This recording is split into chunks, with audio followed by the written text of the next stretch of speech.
on va calculer les potentiels.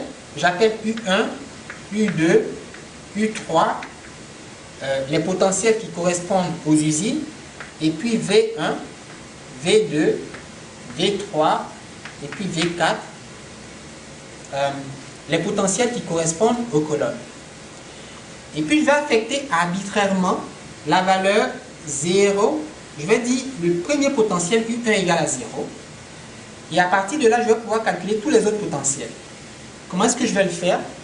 Eh bien, j'ai U1 égale à 0. Je fais U1 plus V1 doit être égal au coût de transport associé à cette case.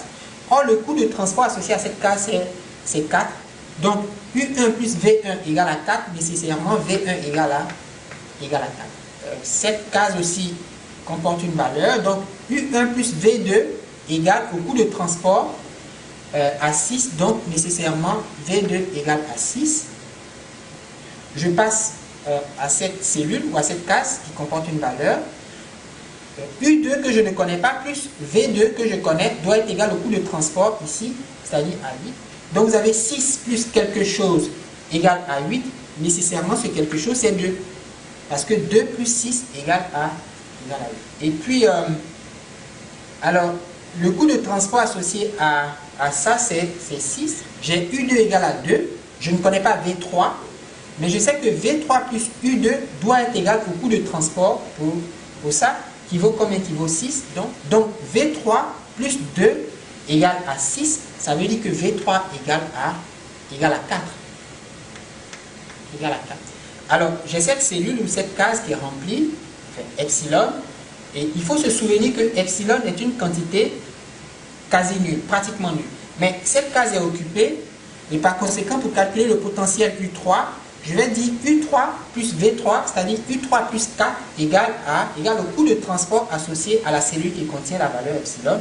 Et ce coût de transport, c'est 6. Donc U3 plus 4, c'est-à-dire 2 plus 4 égale à 6. Donc ici je mets 2 plus 4 est bien égal à 6. Et puis on a V4 plus 2. V4 plus U3 doit être égal au coût de transport lié à ça, c'est-à-dire à 8. Donc j'ai 2 plus combien? Eh bien plus 6 égale à combien? Égale à 8. Alors comment calculer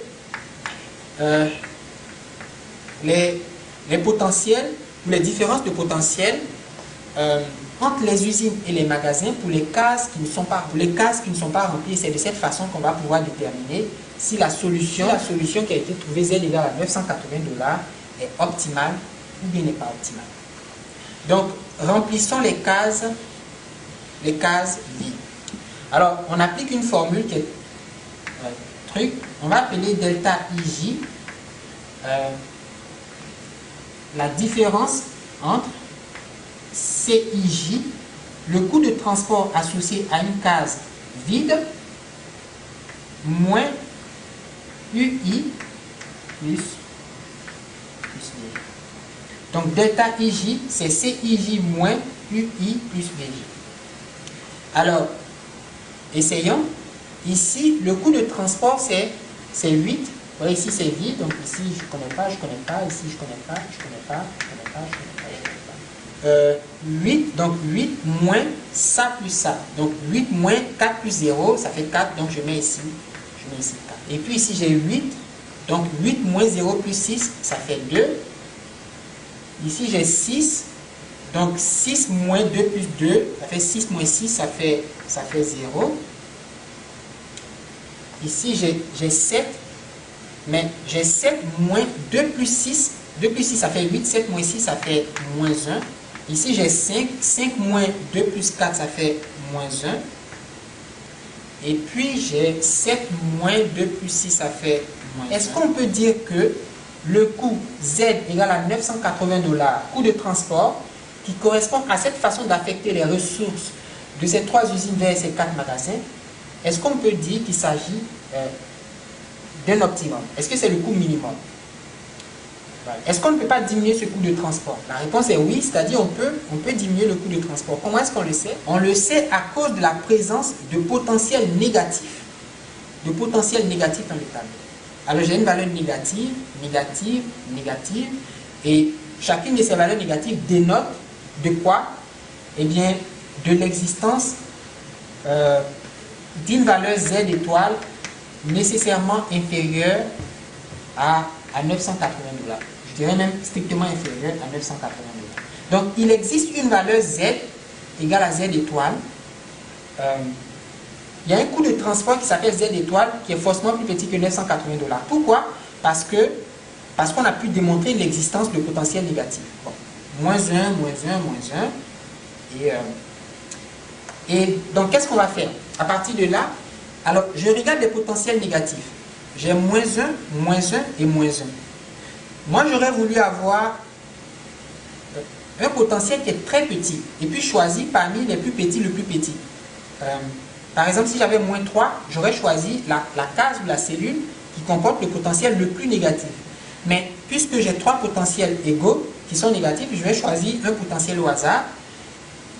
Bon, je vais prendre celui-là. Pourquoi? Parce que, en fait, j'aurais pu prendre celui-là aussi. J'aurais pu prendre celui-là. Prenons celui-là par exemple. De toute façon, ils sont égaux sous le rapport des potentiels, hein, parce qu'ils ont le même potentiel. Donc, théoriquement, le fait d'affecter des valeurs ici, ici ou bien ici doit permettre de réduire le coût de transport, de le faire passer de 980 $ à une valeur qui est inférieure à 980 $. Et l'objectif étant de minimiser les coûts de transport, donc c'est une bonne chose. Qu'est-ce qu'on va faire? Alors, choisissons cette case et puis affectons une certaine quantité. Donc, je vais enlever ça. Puisque j'ai fait mon choix, donc je vais ajouter ici une quantité que je vais appeler delta. Donc, il n'y avait rien ici, je vais ajouter delta, quantité de matière. Si j'ajoute delta ici, pour rétablir l'équilibre, il me faut enlever delta ici. Si j'ajoute delta ici, pour rétablir l'équilibre, il me faut enlever delta. D'accord? Donc, ici j'ai 10, donc je fais 10 moins delta. Et puisque j'ai enlevé delta, je dois ajouter delta ici. Donc, j'ai 50 plus delta. Et comme j'ai ajouté delta ici, il me faut retrancher delta ici. Donc, j'ai epsilon moins delta. Et vous voyez, j'ai un cycle. J'ai ce cycle-là. Vous voyez, j'ai ce cycle-là. J'ai donc 10 moins delta, 50 plus delta, epsilon moins delta, plus delta. L'équilibre est rétabli. Je vais dire par là que la somme des éléments de chaque colonne, de chaque ligne, etc. est égale à capacité d'offre pour chaque usine et puis demande de chaque magasin. Donc, il n'y a pas de problème à ce niveau. Comment choisir la quantité delta? Eh bien, on regarde au niveau des xij moins delta. Donc, j'ai 10 moins delta, j'ai epsilon moins delta. Je vais choisir le plus petit entre 10 et puis epsilon. Donc, je vais prendre delta égale au minimum de epsilon et puis de 10. Donc, j'ai 10 et j'ai epsilon. Et quel est le plus petit entre 10 et epsilon? Puisque j'ai dit que epsilon est pratiquement nul, voisin de 0, donc le plus petit c'est epsilon. Donc je vais dire delta égale à epsilon. Si je prends delta égale à epsilon, qu'est-ce qui se passe? Eh bien, il va se passer ceci. Et là, je vais utiliser ce tableau-là.